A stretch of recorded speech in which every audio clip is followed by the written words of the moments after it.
Alright, today I just want to have a little bit more of a casual conversation with you guys here. I hope that's alright with you. Now, let me know if this has ever happened to you when you're listening to some extreme metal. I was at the recent Archspire, Aborted, Carcosa, and Alluvial show.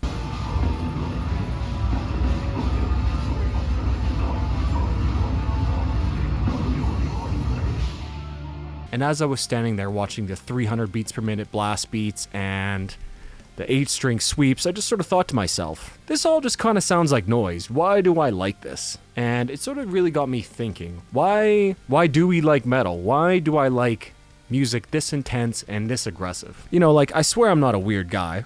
I like lots of melodic music too, but what is it in my brain that causes me to like such aggressive and extreme music? And maybe this next thought will be a video topic for the next one, but there's like two forms of extremity in metal, right? You have the super noisy stuff, so super distorted and harsh sounds, and then there's the Archspire way, where everything's just really fast and intense. And why is this appealing to us? Why? But real quick, you guys, if you have the opportunity, I highly recommend you go see Archspire and Carcosa. It was absolutely sick. Wait for it. 1, 2, 3.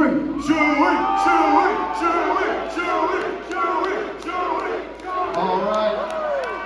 You got your beat, but you're a fucking champion. And check out my Patreon and give me a like and a sub. Thank you. So, like, you know, what is really going on here? What is going on inside the brains of all of us here that makes us like such extreme music? Well, I have a couple thoughts. The first thought was musicianship. Seeing people perform at the very tip top of their performance is something inherently pleasurable for a lot of people. That's why pro sports is so popular, right? So seeing, you know, Dean Lamb and Andrew Baina of all these other guys absolutely shredding, and the vocalist for Archspire just doing his million miles an hour vocals, right? It's very impressive stuff, and that is something very inherent to metal, right? It's just a focus on musicianship. There isn't really any, well, I don't want to be too broad and too general here, but for the most part, metal is very musicianship focused, right? You want to have great musicians in your band, right? You want to see people perform music at a very high level. But if this is the case, then Archspire would be the biggest band in the world. So I don't really think that's why people like metal so much. Now, bear with me for a little bit. I'm going to get maybe just a little bit philosophical here, but there's a philosopher, or I guess you could call him a psychoanalyst, called Carl Jung.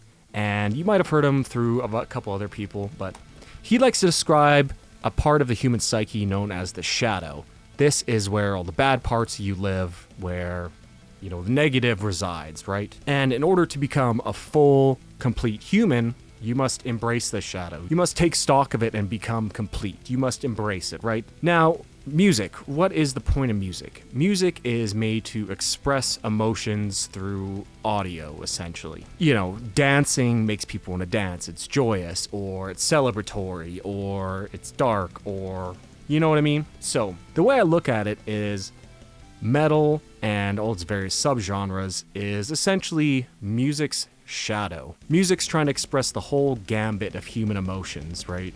Joy, happiness, celebration, honor, tradition, death, sadness, grief, and most of these positive emotions are expressed very well in a lot of the more popular genres. But metal is a little bit different, as it's very specifically focused on some of the more negative emotions, right? You know, just look at a lot of the album covers or the band names, you know, Aborted, you know, album art, the music, it's all very intense. And all these emotions, these intense emotions, anger, grief, sadness, hatred, these are all emotions that are all part of the human experience as well. It's not all just joy, right? So these emotions need to be expressed somewhere, and my argument here is that metal is the largest and most popular expression of the negative emotions that is out there. Essentially, if you think of all of music as, you know, a person, pop music, rock, whatever, all this other stuff is sort of the normal person, and then metal is the shadow. And to embrace your shadow is become complete, to embrace all the emotions. And this isn't to say that all these negative emotions cannot be expressed in popular music or country or rock or EDM, punk, whatever. But I am saying that metal is the most popular outlet and expression and the most outwardly negative of these genres. And that's why we love it, right? Essentially, we take all the negative emotions and celebrate them. You know, you don't go to a metal show and see people crying together in the pit. You don't see them angry. You don't see them hating each other. No, it's like a celebration of negative emotions, I guess, if you could look at it that way. These negative emotions need to be expressed, and they come out in the violence of the mosh pit, you know, the jumping around, the fast riffs, crushing guitars, heavy tones, distorted, brutal vocals. And in a way, it's almost sort of like a reflection of the times. As modern life becomes more and more unstable and unsure, music is becoming much more intense and negative. And I'm not using negative in a pejorative way, right? There are no peaks without valleys. Peaks are just as good as valleys. It just depends on your perspective, right? And people in metal know that. And that's why I think a lot of the mainstream as well really ignores metal. They're not ready to embrace their shadow self. So even though metal produces some of the highest caliber of art, it still is largely ignored by the mainstream authorities, unless it becomes, you know, far too obvious for it to actually be ignored, such as in the case of Master of Puppets and some other big metal bands as well, right? And my theory about this here is this really explains why normies have such a hard time listening to metal of any caliber.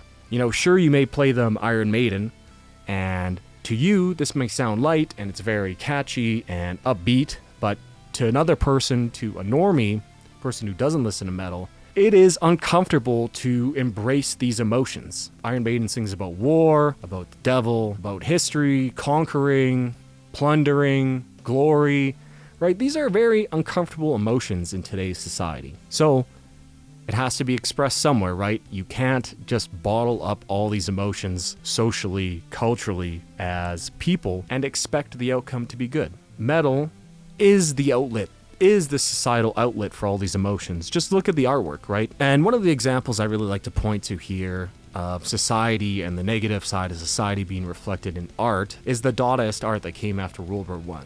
You know, pre-World War I, most art, not all, of course, there were some dark artists before, but art largely before World War I was about beautiful, idyllic landscapes, you know, painting Arcadia, the beautiful Scottish Highlands, etc., etc. Then once World War I happened and society had to explain its trauma, had to face its shadow, it faced it in the trenches, this became reflected in the art with the extreme, unsettling, unnerving art. And some people really come to this art, really seem to embrace it. So, in a way, when you're standing there, you know, watching 300 beat per minute blast beats, you are embracing and helping the human condition by embracing the shadow side of it. People need to express these emotions, and maybe people don't want to face them, but us metal fans do, and we take comfort in it. You know, hatred and anger and despair and grief.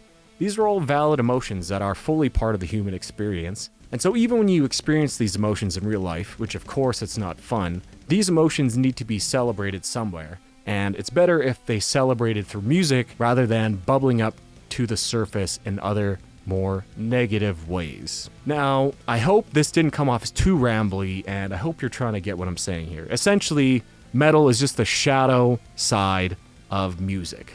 And that's why I think it's ignored by so many people. So next time someone asks you, you know, why do you like metal so much? You can simply tell them, hey, someone's got to listen to it. Someone has to explain these emotions. Someone has to write about this stuff. Anyways. Or maybe people just like sick riffs. Who knows?